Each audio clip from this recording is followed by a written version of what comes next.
Hello and welcome to yet another recipe I wrote especially for my Brown Percy Heritage Berkshire pork chops. Have you gotten yours yet? You really should. So I've got 2 pork chops here. Now I did dry brine mine, so if you don't dry brine them, we're gonna go kosher salt and pepper, but since I already salted mine, I'm just going pepper. I'm going with my mixed pepper. Now, we're doing this today in the cast iron, and we're gonna make a blueberry sauce for it. A good tablespoon of beef tallow. Now, because these pork chops are so incredibly special, Brown Percy took such dedication to raise them. The last thing we want to do is overcook them. I'm gonna pour mine about 135 to 140. I want a really nice sear, and each side I'm gonna cook about 3 minutes. So as I'm making dinner, I just want to show you what I'm looking out my window. This big cruise ship. Billy and I watched him turn around. So that's what I'm watching as I make dinner for you. So I'm going to give him a flip, and I'm going to set my timer for another 3 minutes. We got a little over, about 145, but that's okay. We're going to pull them out. Let's put them in a bowl. Cover them and let them rest. I'm going to put my heat down to medium, and I'm going to deglaze my pan with a little bit of port wine. Now, you could use Calvados, you could use brandy. I have port, so I'm going to use that. A little less than a quarter of a cup, maybe 2 tablespoons. And I'm just going to let that deglaze my pan. If you don't want to use alcohol, that's fine. You could use a little chicken stock. You could use just some water or nothing at all.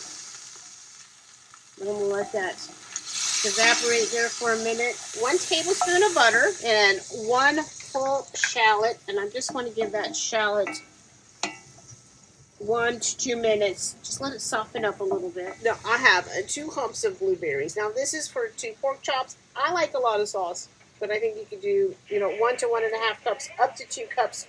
Really, it just depends on how much sauce you want. So I'm going to add all of my blueberries. I'm going to pop in a sprig of rosemary. I'm going to add a tablespoon of maple syrup, a tablespoon of my really good quality, 100% pure balsamic vinegar. So I'm probably going to do about a quarter to a half a teaspoon of kosher salt, 1/8 to a quarter teaspoon of my white pepper. And we just want to let that cook down for a little bit. Just give it maybe 3 minutes.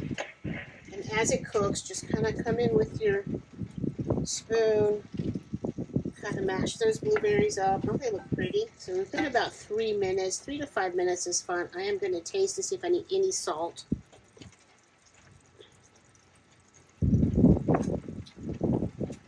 I do. I'm going to do another little pinch of salt. Ooh, that's delicious.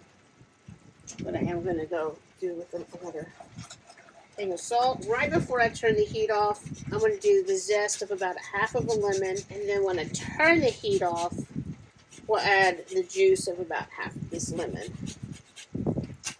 I don't want to do the juice and the zest too soon because I want it to still stay really vibrant. And now I've turned the heat off, and I'm going to squeeze this lemon juice in there, and then you can start plating up. Can you hear the rain? I think this is going to be the perfect rainy day meal.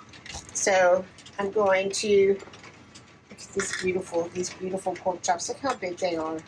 They're so generous. I'm going to just do 1 plate right now, so I'll take a picture of it, and then I'll plate up for Billy and I. And then this beautiful blueberry sauce. Look at that.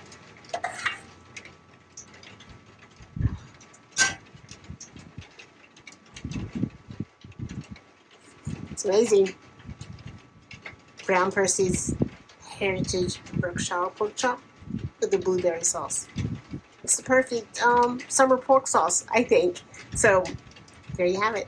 Can't wait to hear if you try it or not. I had some people when I was on live today saying, yes, make it. So let's see if you do. I will see y'all later, and enjoy.